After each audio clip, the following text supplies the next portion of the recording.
And today I would want to introduce a grammarian. Can I say you are a grammarian, Saroja Bhate? Yeah. Yes, so a grammarian who has dedicated all his life, all her life, to Sanskrit grammar. Or not only grammar. So who is Saroja Bhate? I would want to hear the story when and how Professor Saroja Bhate from Pune started learning and teaching Sanskrit, and from whom. So when did you start learning Sanskrit, please? Okay. So, in other words, you want to know my story. Yes. As a Sanskritist. Yes. Okay. Yeah. Before I begin my story, I would like to first of all thank you for inviting me here, and also to congratulate you for whatever work you are doing for propagating Sanskrit in your country. And all Sanskritists, I'm sure, are indebted to you because you are doing a lot of things in Sanskrit, translating valuable books, and they will be useful for further generations. So, first of all, congratulations and thanks. Now, I'm not sure about the generations, because this, I don't know how about in India, but the Sanskrit scholars are becoming less of the grammarians. I don't know how in India, so this was one of the questions I wanted to ask. Is grammar rising, or is it falling? Where is it heading? So I'm not sure if there will be any future generations of Sanskrit scholars anywhere. I mean, I do believe, I hope, but I'm not sure I'll see the day, or, I mean, where is the grammar going? There are more grammarians as before, or less? well, I don't have the picture of the whole country, far less of the whole world. But I think it's not, the number is not reducing. You know, quality is always confined to a small number, but quantity it's always there. And particularly India, because Sanskrit is its identity, cultural identity, and therefore Sanskrit studies will not go down. Maybe qualitatively they have already gone down, but it will continue. Grammarians, right from the beginning, I think right from the beginning of the study of grammar, I should say, for centuries, they were always less in number. So you may not expect grammarians to be more, and should be there to, many more grammarians should be there to read your books. So this you cannot expect. But yes, there will be generations. Moreover, Mārcis, I think you are not working only in the field of grammar. No, I am not. In multiple areas. Yes, So how the work you are doing will be useful for, certainly, for coming generations. Yes, I believe, I hope I will see the day that the Russian full translation of Ramayana will be printed, and I hope maybe even Mahabharata. I don't know if I'll see the day. I would love to. I would love to. So I do believe that grammar, for grammar's sake, is a great idea, but not the only way it should be applied. Well, anyway, so coming back to myself. Yes. So how old were you when you started learning Sanskrit? Yes. Let me tell you. First of all, I must tell you that I belong to a very, very orthodox family. And therefore, my study of Sanskrit started at the age of 5 in terms of recitation. So, you know, in Orthodox Hindu families, there is a custom that children are supposed to recite stotras, prayers, and recite them every evening, sitting in front of God. There is a small God's house in each and every Hindu family, there was, I'm talking about the days, 70, 80 years ago, because now I am in my 80s. So my father and also my uncle, they taught me different stotras in Sanskrit, and they found that my pronunciation is very clear and I can recite very easily, and they took more and more interest in me. And this is how Sanskrit was introduced to me only as a language of stotras, as a language of prayers. But so prayers like Vishnu Sahasra stotra, like what kinds of stotras? I mean, in your family, it's like, what was the repertoire?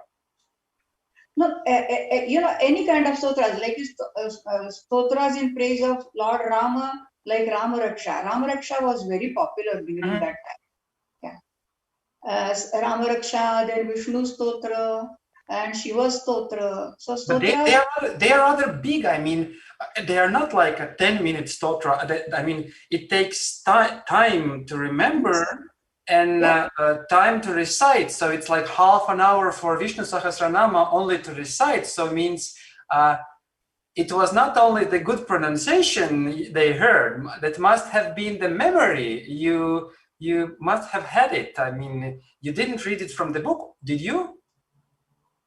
No. I recited it. I learned it by heart, and perhaps my memory was pretty good at that time.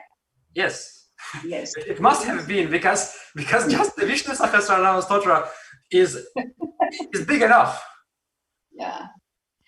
And actual study of Sanskrit as a language started when I was in 8th standard in high school. We call it high school because high school begins used to begin from 8th till 7th was primary school, and 8th standard, when I entered in my 8th standard, So Sanskrit it's was what age? Because I mean, 13. Okay.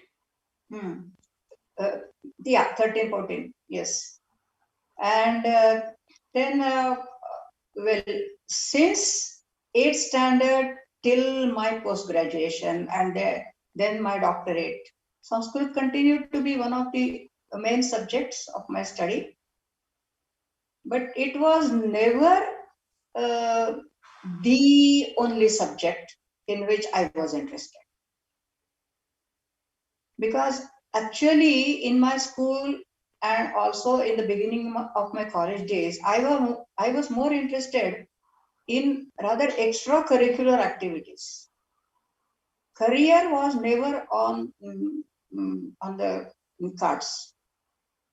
I never thought of doing any academic career at all.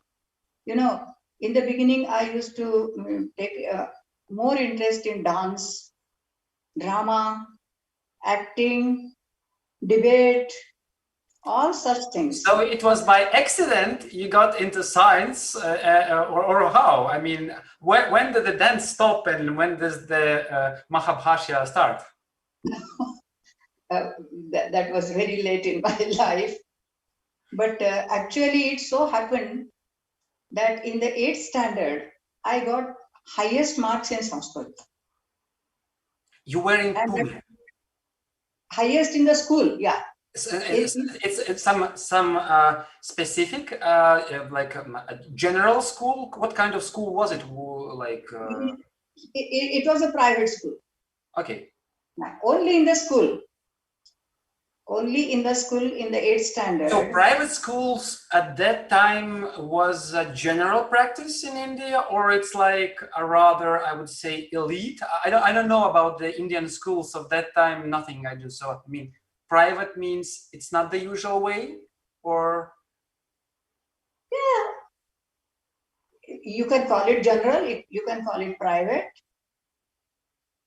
Okay, so that means it's not concentrated around Sanskrit. It's some general school, and Sanskrit was just one of the items, and there were no specific Sanskrit professors like from Bori or whatever, right? So No. during those days, Sanskrit was being taught as a compulsory subject in all schools. Right. Till 11th standard. There was no option. Mm-hmm. At some point of time, option was introduced, but then it was again cancelled, and it was re-established as one of the 4 languages each and every student must study till he completes his 11th and he enters the college. Now college begins at 12th. Mm-hmm. Yeah. So till then, Sanskrit was being taught in all schools for 100 marks. And because I excelled in Sanskrit, I don't know how and why, because I never gave any, more attention, or I didn't do any serious study of Sanskrit, nor was it because I liked the language, I liked the subject, because I liked all subjects. I got good marks in all subjects. But Sanskrit, I excelled in the sense that I topped it. I topped by securing highest marks. And that perhaps might have been the reason why I took all interest in Sanskrit study. Because I told myself, look, Sanskrit gives you more marks. So maybe in your school living examination, that will be very useful in adding to your percentage. And this is how perhaps I was So you are calculating where I can get the highest marks, right? Yes, yes. That was one of the considerations, among all students at that time, getting highest marks. And that is why, we students always used to go out to places like Tilak Maharashtra Vidyapith and get ourselves trained more and more in Sanskrit so that we can get highest marks. And that did happen. Actually, Tilak Maharashtra Vidyapith also helped me, but I went there rather late. I went there. It means after several years, like 18, 19? In my 11th standard, I went there as a student, and I did not attend the classes, but I appeared for the examination externally. You didn't attend the classes because you were busy at school, or I didn't get that point? Yes, something like that. Yes, okay. yes. Perhaps timings did not suit me. Mm. And in our family, household work also was one of the responsibility of the girls. Understood. I was always looked upon as a girl. Always. When you say girls, means there must have been more than one. No, I was the only daughter. The only one.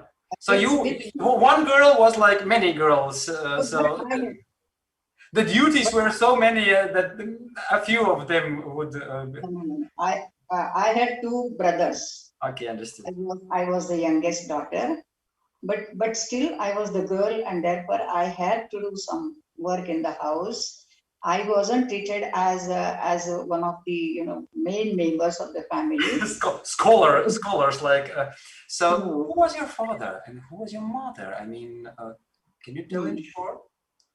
My mother was a housewife. My father was a high school teacher. High school teacher of what? Hindi and drawing. Okay. So there was no background of Sanskrit at all in our family. Mm-hmm. There was no background of any academics in our family. Mm-hmm. And I don't know how I got so much interest in study, and later on also my father never wanted me to be an academician. He had no aspirations for me. And even about myself, I must tell you that I was a very naive, simple person with no aspirations, no ambitions, no dreams, nothing. I didn't want to become anything. And my father wanted me to be just married off to a good husband who could take care of me, and that's all. So you fulfilled the first part of his ideal, the good husband?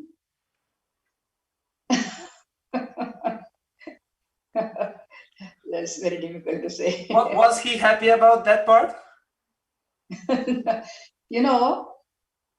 he realized that I am somebody only when I got good marks and some awards in my school living examination. I was awarded 5 prizes.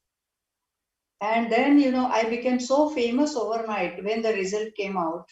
And then my father realized for the first time that, look here is a girl who is a good scholar, and She can she must speak, be she can somebody. write, she, she has some talents other than Yes. swiping And the floor. yes, but at the same time, my brother was just 2 years ahead of me. Mhm. And he naturally, in those days in families, they concentrated more on, boys rather than girls. Right.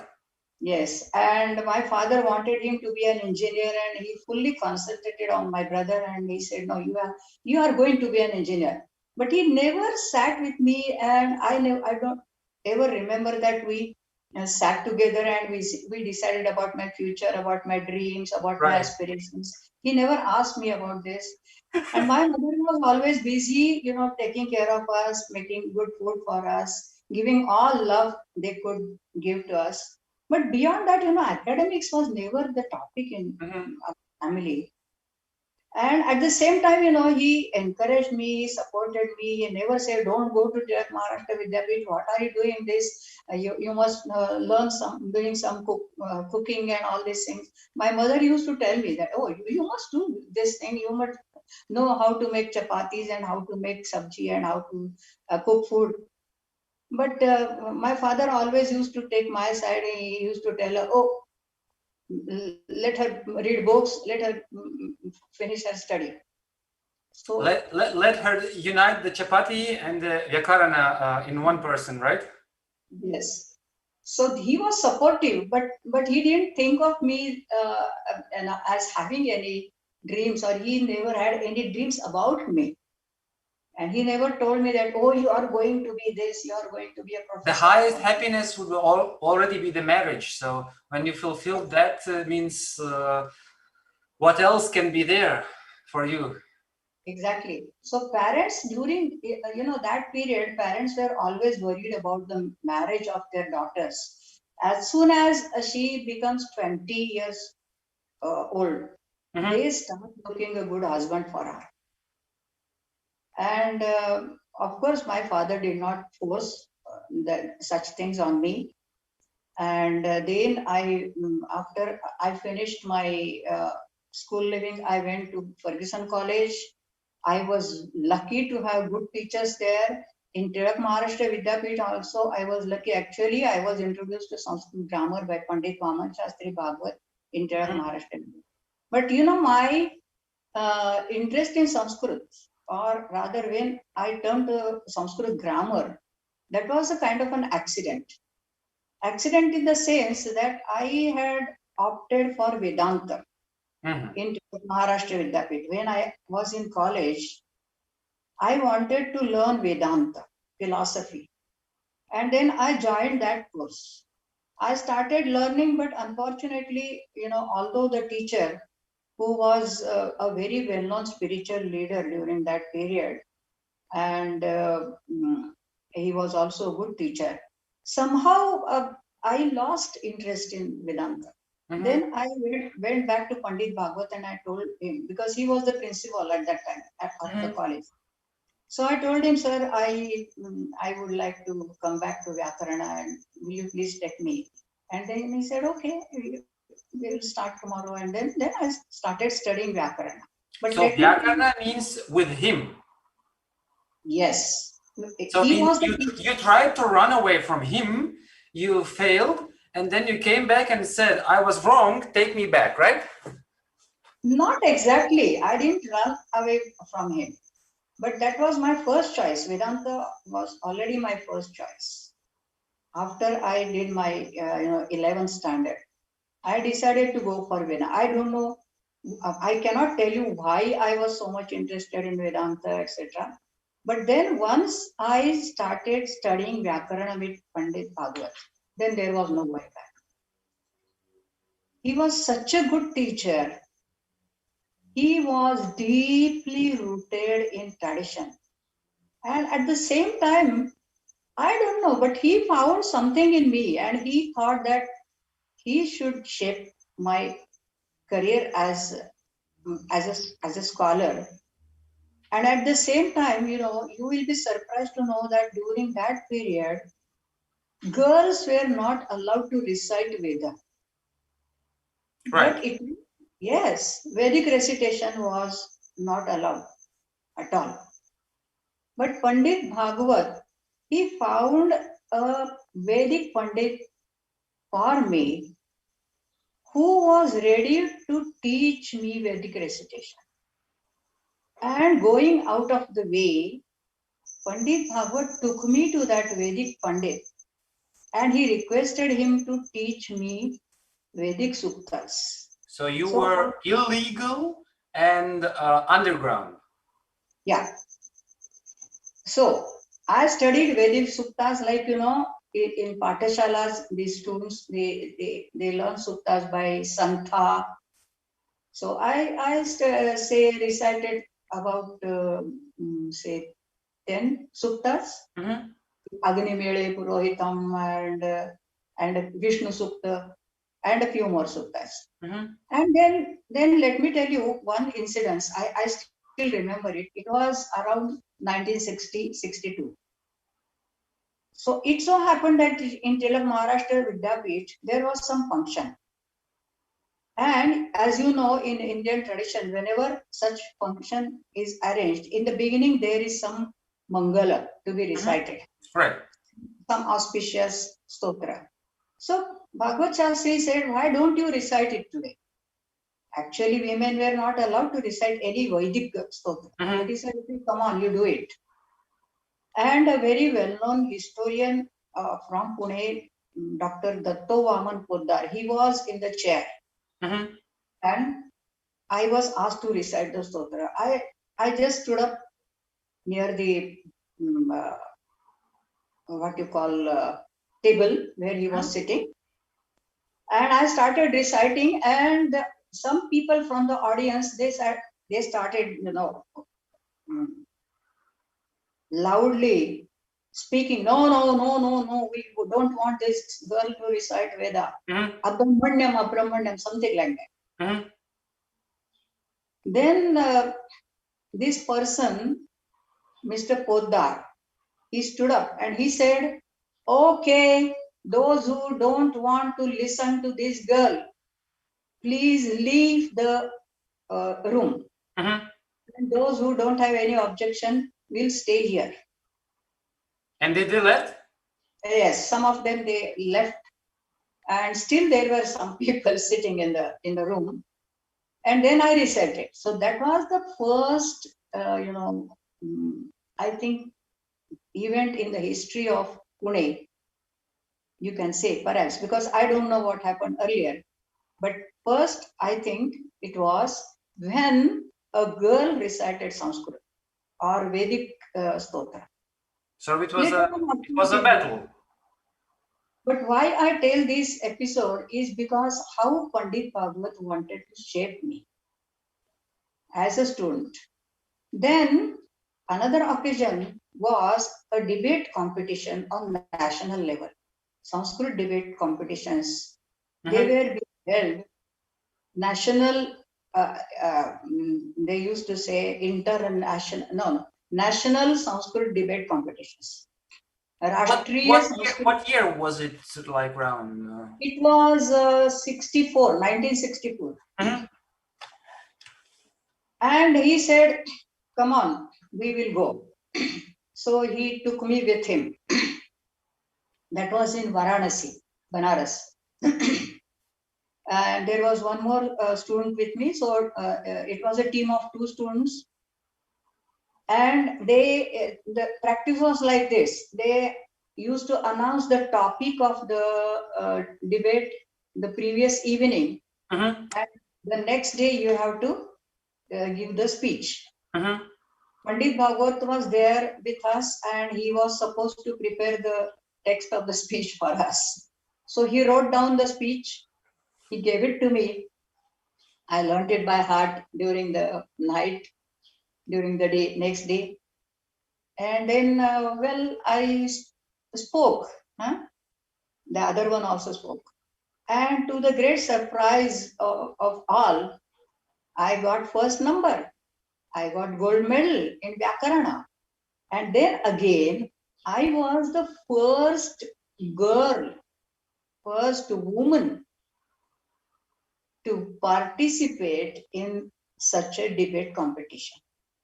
And therefore, So this is strange because, I mean, remembering what Madhav Deshpande told me, that there were quite many girls learning at his time. So it means it must have changed in some 10, 20, 30 years. It must have changed because he said that there were so many girls at that time learning Sanskrit, or it's different, learning and participating in some prestigious contest yes. kinds of things. So I try to understand if more girls started learning, or it was just more girls started to show out. I Yes. don't know. Madhav comes 5 years after me. Mm-hmm. So, yes, when I was studying in college, there were more girls and less boys. True. Many more girls were studying, but participating in such events, then, reciting Vedic stotras, particularly Vedic mantras, Mm-hmm. yeah, that was still not, allowed in case of So women. they were getting prepared for the marriage. Yes, of course. So they were becoming better and better for the marriage, and for that purpose, the Sanskrit was Yes, yes. a good addition to them. So Yeah. no contests were intended. Yeah. Anyway, so I just wanted to, tell you how great my teacher was. Mm-hmm. They were so caring, they were so loving, and uh, they always thought about our well-being, and they always thought about how we can become better students. They gave everything what they had. There was nothing like, Acharya Mushti. Then again in Ferguson College also we had very good teachers. The other day I heard Madhav's interview. Right. Madhav Deshpande also mentioned the name of Professor Patwardhan. Professor Patwardhan also was my teacher. And a In what similar subject?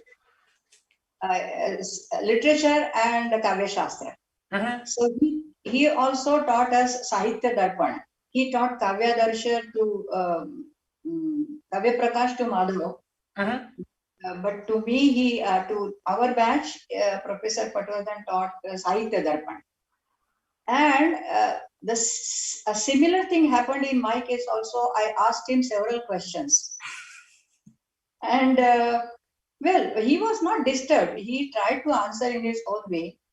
But one of my friends, she told me afterwards that Professor Patwardhan told her father that, look, this girl, she is so intelligent. She asks so many questions in the class while other students are just listening.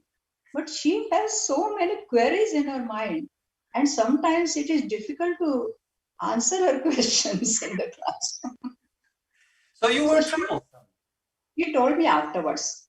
So you were That troublesome. Where you came, trouble came around. I mean, actually, so. no, not actually.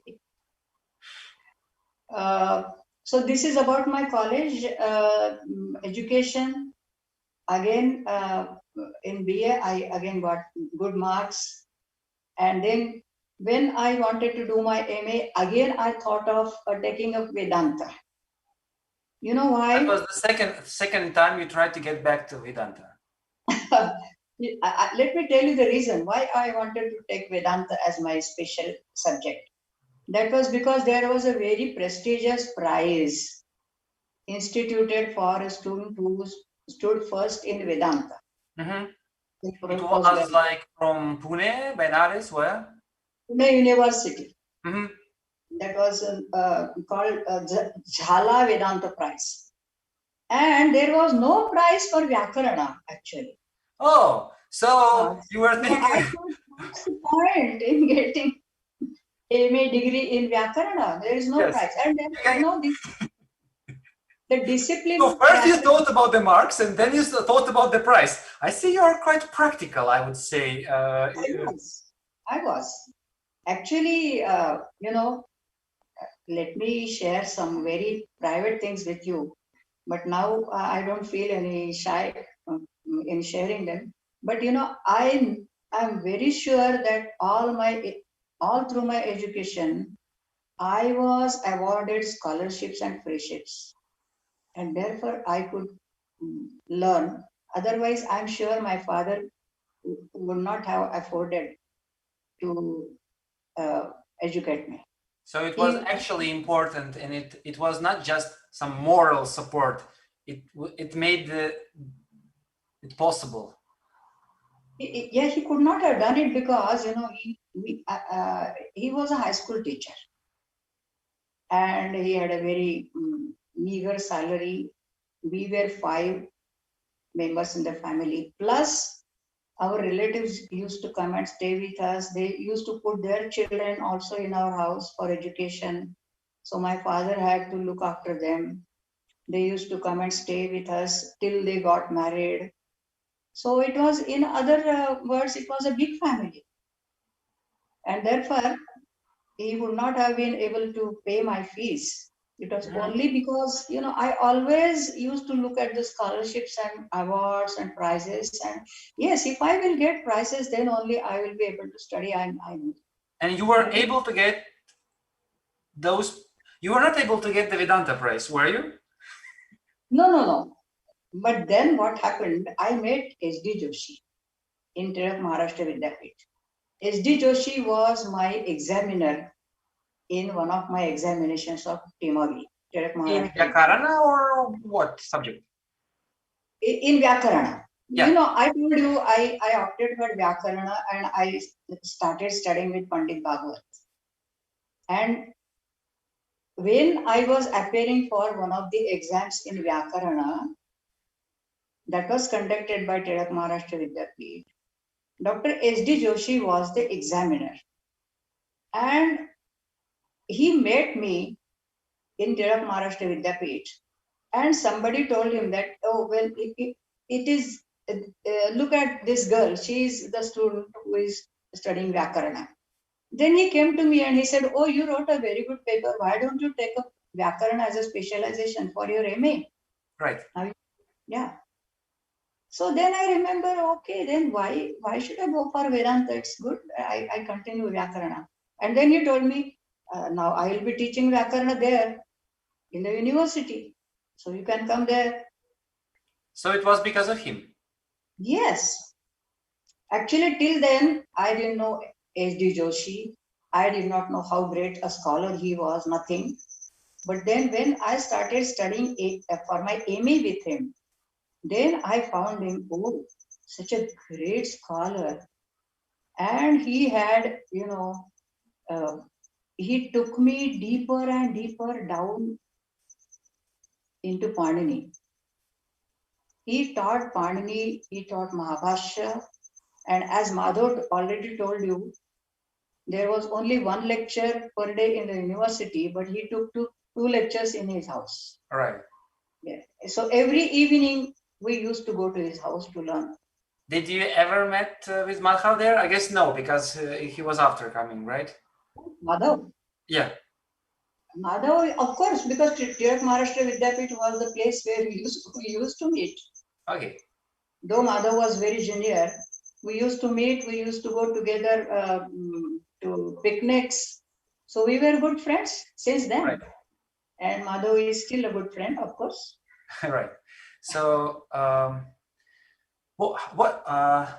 what was he like a person? I mean, was he soft? Was he loud? How was he as a person, Joshi? Who? Joshi. Yeah. Joshi was very sharp as far as a scholar is concerned, as far as his scholarship is concerned. He was, he used to get angry if we don't turn up in the class. He didn't like that. So once, there was a Ganesha festival and the procession was going on, and I reached his house a bit late. And then his wife said, "Oh, he has become so restless. Why didn't you come in time?" And then I said, "Oh, look, there was this procession, so I could not cross the road." So, and then he said, when I started telling him, "So, sir, I'm so sorry." He said, "No, no. If there is a will, there is a way. If you really wanted to reach earlier, you should have started earlier from the first." Right. How long did it take to get from your house to his house? About 10 minutes.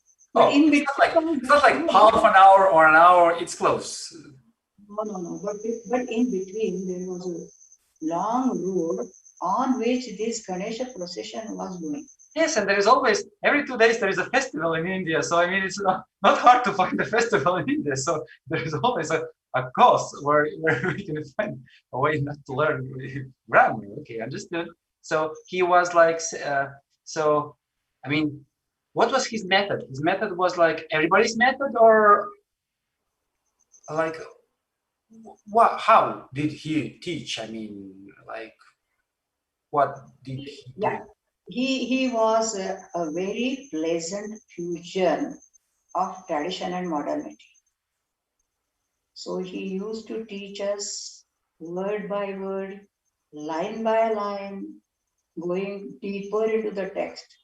But at the same time, he taught me for the first time how to question, how to challenge.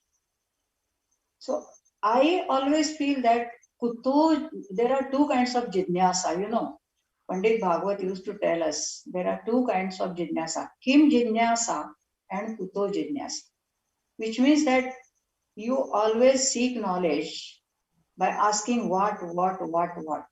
What is this? What is this? What does Pandani say? What does Patanjali say? And what does Chanakya say? But then the next jidnyasa, which is on the higher level, is Kuto jidnyasa. And then you start asking why. Why does he say so? And then naturally, the third question, which is implicit, is he correct in saying that? Challenging it. So you came to Joshi's house, but you already had 1,000 questions in your head. So I mean, you were already interested in so many things. You were questioning everything, and then you understood that you are questioning maybe the wrong things, or maybe the wrong attitude is there. Actually, these things started with Pandit Bhagwat. Mm-hmm. Pandit Bhagwat used to allow us to ask any number of questions. And he used to very patiently reply each and every question till we were satisfied. And the same thing happened with Pandit Joshi also. And Pandit Joshi told us, I call him Pandit Joshi because he was a Pandit, traditional Pandit also, Mm-hmm. deeply rooted in grammar. So once he told us that he was very inquisitive also in his childhood, and he used to ask many questions to his teacher. But then he told us that his teacher, who was his uncle actually, Mm-hmm. he used to beat him for asking questions, asking why. And he said, "You are not supposed to challenge, you are not supposed to ask why." But then the teacher of his teacher used to uh, ask H.D. Joshi to come to his house Mm-hmm. in the evening. So after 9 o'clock in the evening, after taking his dinner, he used to go to the teacher's house. Mm-hmm. Asking the questions he didn't got the answers for. Yeah. And then this is how. So all these stories he told us. And yes, we were allowed to ask any number of questions, and H.D. Joshi used to discuss. Though he was, quite, excited while giving his reply, and he didn't like contradicting much.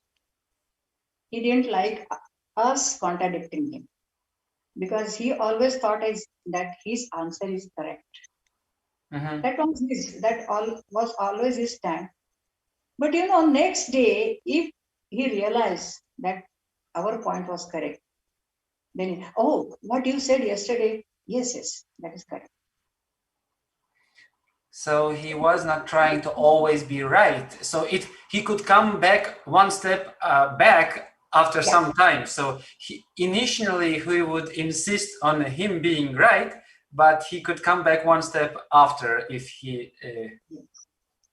But he was honest enough to admit that. That was a good thing about him. And so I learned from him this very important thing, and that is to challenge the tradition. To challenge the tradition? Challenge the tradition. Ask questions. Why?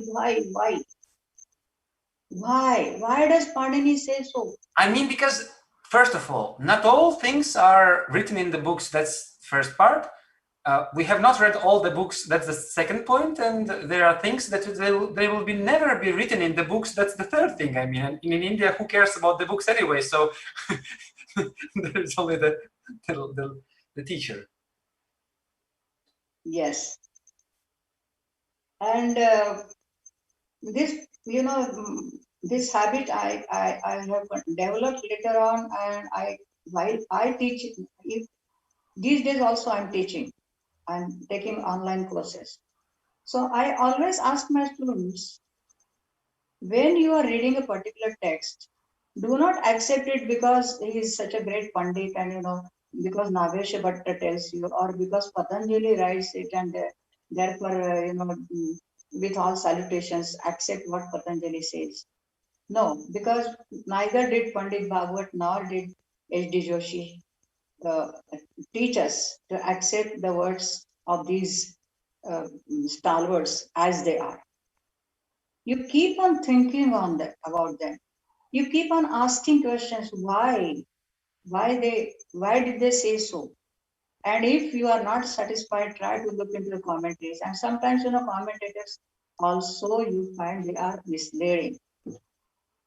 And then you have a daring to say that this particular commentator has not properly interpreted one. So you're raising rebellions. Maybe so, because my teachers were rebels. Both. So I mean, the tradition, they always try to never say no. I mean, the no is interpreted in such a way that it becomes a yes. So and then comes a girl who asks questions and destabilizes all of the grammar world. And why? How? I mean. Yes, maybe I'm wrong, but there is no harm in asking questions till we are satisfied. Yeah. So it continues. So this is. Were there ever situations when Shastri could not answer to the? I mean, did he always have an opinion on anything, or were there like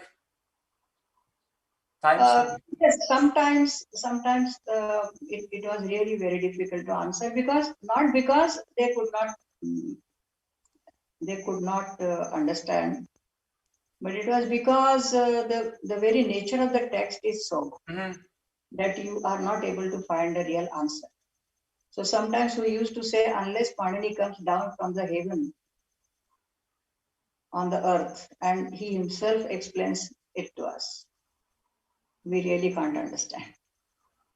So such questions, they remain even today, while I am teaching my students, and sometimes they ask some questions. Sometimes it is not possible to find a satisfactory answer. It happens. So for how many years you learned Sanskrit with your first teacher, and maybe for how many years you had Sanskrit classes? I don't know how to call them with Shastri. So how many years, let's say? It is very difficult to say because, even after I finished my formal education in Tilak Maharashtra Vidyapeeth, even after that, I used to go to Pandit Bhagwat whenever I had some difficulties, though not as a regular student. And then sometimes he used to read a particular text with us. For instance, one of my students he was doing PhD under my guidance, and he was working on Vyakarana Bhushana Sara. So I took him to Pandit Bhagwat, and I requested Pandit Bhagwat to read Vyakarana Bhushana Samasa Prakarana with him. So I used to sit with him. So this kind So of this so it process, never ended. You want to say there was no end. there was no end. So similarly, with S.D. Joshi, um, I started reading again Kashika with him, about 10 years ago. But that finally could not materialize because then I could not really continue. But then I went to him and I said, "Sir, I want to read Kashika with you." He said, "Okay." So this kind of relation between a student and teacher is always eternal. It is permanent and never ending. I mean, anyone from the street could come and he would say, "Yes, let's go." I mean, did he never say no? I mean, like everyone who could come, he would take him because just there were so little, the amount of students were such a little amount that everyone who came would be welcome, or was there some selectiveness as well?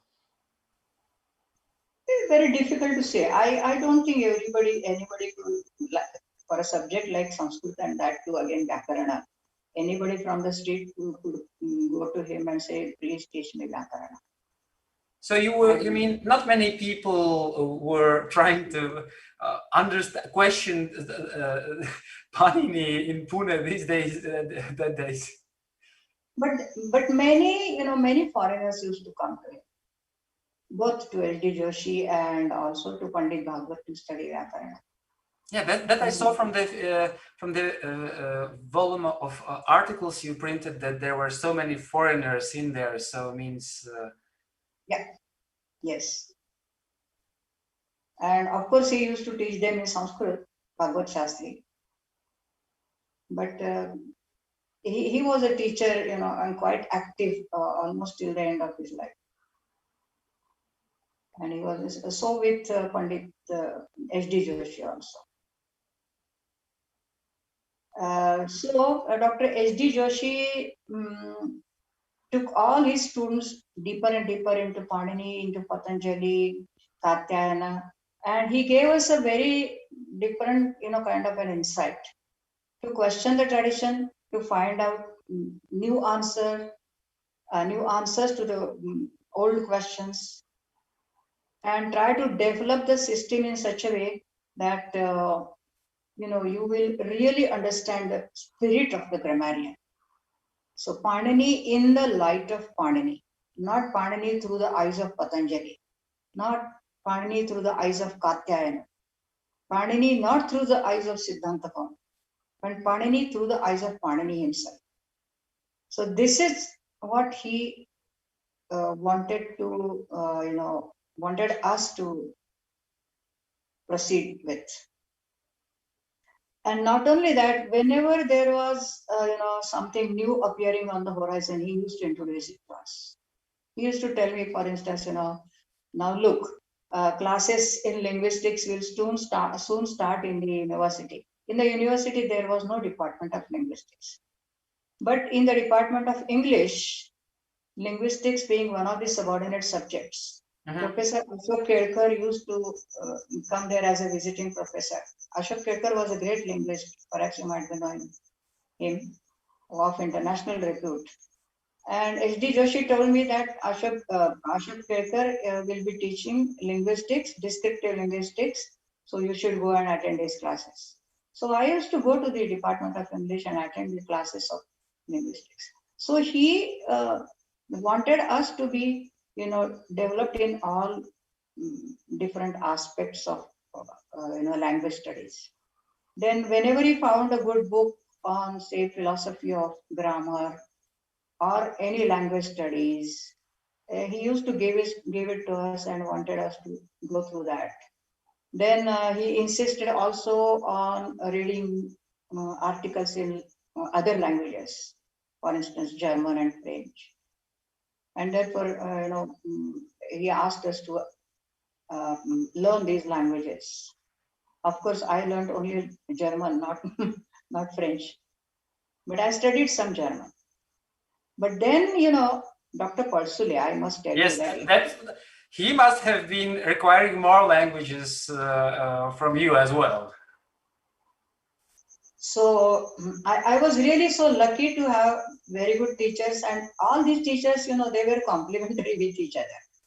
Whereas Dr. Joshi took us deep down into Panani, Dr. Persule took me to a very different world outside Panani. He introduced me to Western methods of writing grammars. So actually, it was Dr. Persule.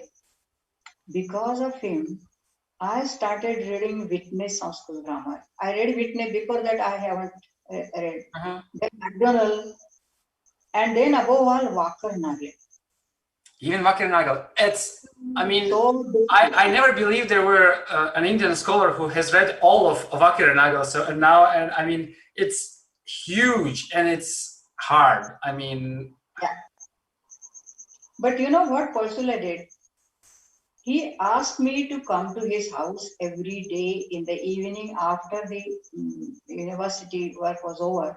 So we used to go together in a bus. When you say we, you mean who? Persula, Professor Persula and myself. Two of you, okay. Yeah. And then he used to read Walker Nagel with me, word by word, line by line. He first he gave me all chance to interpret it, translate it in English. But if I failed, then he helped me. So he wanted to develop my ability to read in German. And one fine morning, when I had already finished my PhD, he came to me and he said, "Look, Mrs. Bhate," I was already married by that time. Here is a book by Professor Wetzler. This book is on paribhashas of Vyakarana. Something, Beshti Mungun Angaba, something. I forgot the title. And he said, this book, they have sent me the book for review. I'm so busy. I'm doing so many things at a time. I have to complete my project. So will you take it up? I said, "No, sir, this is in German. How can I am not fluent in German. I can't read it." He said, "Don't worry. Every evening, half an hour, I will read with you." And 4:30, I used to go to his room, 4:30 to 5 o'clock. So he said he is busy. Yeah. So he was lying. He was not busy. Exactly. That is what I want to point out. But he wanted me to read the book and he wanted me to write the review. So I wrote the review. It was published in, I don't know, that German journal, which publishes only reviews. I don't remember. I don't remember the name right now. But the review was published, and after a few months, Professor Wetzler came to Pune for some work. He was in Bhandarkar Institute, and I went there for some library work. And he was moving here and there with Professor Dandekar. R.N. Dandekar, he also was my teacher. And then Dandekar suddenly called me and he told Professor Wetzler, "Here is Dr. Bhate." He said, "Oh, so you wrote the review of my book. I am angry with you. You criticized me. I did not like it. I want to reply your." I will reply. Okay. Yes. Well, I don't know whether he really replied and whether his replies were published later on. I don't know. But he was slightly angry with me. But then, afterwards he wrote me several letters and he asked me for some help also. He wanted me to send some copies of manuscripts. He was so nice and so kind to me afterwards. So it seems if you want to make if you want to get in contact with some Sanskrit scholar, you don't have to always be nice. So sometimes sometimes you can say what you actually mean, and that can bring you closer to him actually. Yes. So this is actually, I want to tell you that this is how Dr. Persule was, also quite responsible in shaping my career as a Sanskritist. So he put me in these books. He also wanted me to translate some articles from German into English, like, Katantra und Kaumarlat, and there are a couple of other articles which I translated from German into English. So he said, it's a good exercise, you do it. Then I worked with him also on his project on Rigveda 7th Mandala verbal forms. The book is already published. So I used to go and sit with him, and he used to explain all this. MacDonald, actually I read with him, Vedic grammar and all this. So I learned quite a lot from him. Moreover, he was a very good Sanskritist. He used to write good Sanskrit poetry. He had written many beautiful Sanskrit dramas. And he also asked me to write in good Sanskrit. So in a way, he also influenced, he has exercised a lot of influence on my ability to write in Sanskrit, to speak in Sanskrit. So this is how these different teachers, they helped me in their own way. They took all interest in me. They were not just teachers of Sanskrit, but they even, looked after you with great care and affection and love. And therefore, I say I'm so lucky, because I give you one more example of how caring these people were. I was already a reader in the university. That means I had already done my post-graduation and postdoctorate, postdoctoral work and all that, and I was established as a reader. You know what a reader is? Yes. Yeah, good. And then all of us used to travel in the same bus back home. So we always used to chit chat together, discuss many things together. So one fine morning, I saw a small bottle of some medicine on my table when I went to my room. And that was the bottle of stress caps. The name was stress caps. So I was surprised, who must have kept it? I asked the attendant, and he said, I don't know who kept it on your table. Then in the evening, when we were going together in the bus, Dr. Persule asked me, so did you get the bottle? I said, so it's you. Why? He said, look, yesterday you were sitting in the front seat, just behind the driver. I was sitting in the back seat. And when I looked at you, I saw you looked so pale. Why? Are you not taking proper care of your health? Are you under so much stress? So take this medicine. And therefore I bought it for you, and you continue taking it. It is very helpful. It contains a lot of folic acid and iron and minerals. So this is how they were so caring. I have no words to actually. So I'm deeply indebted to all my teachers. What I am as a Sanskritist is all because of these people. So there are 3 ingredients in Saroja Bhate. No, many more actually. 3 prominent, you can say. But Yes. There are many more. Even Dr. R.N. Dandekar, Dr. Mahendra is there. And And there are many other teachers, Dr. Devasthari and others. So many, Pune was a very flourishing Sanskrit center during that period. So we were lucky to have eminent scholars as our teachers. The only, if at all anything good was in me or students like me, was that we were able to pick up good things from them. And we tried to emulate them. We tried to absorb them. That's the only good thing. But otherwise, whatever we are, at least in my case, I can tell you. Because when I look back, I never feel that I really wanted in some point of time to be a professor of Sanskrit, to be a scholar. Even my father never imagined that I would do my PhD. I would take up an academic life. So it's because of these people, they at every turning on, my journey, I found there was a Godfather waiting for me and holding my hand and taking me further. So it was only because Godfathers, I should say.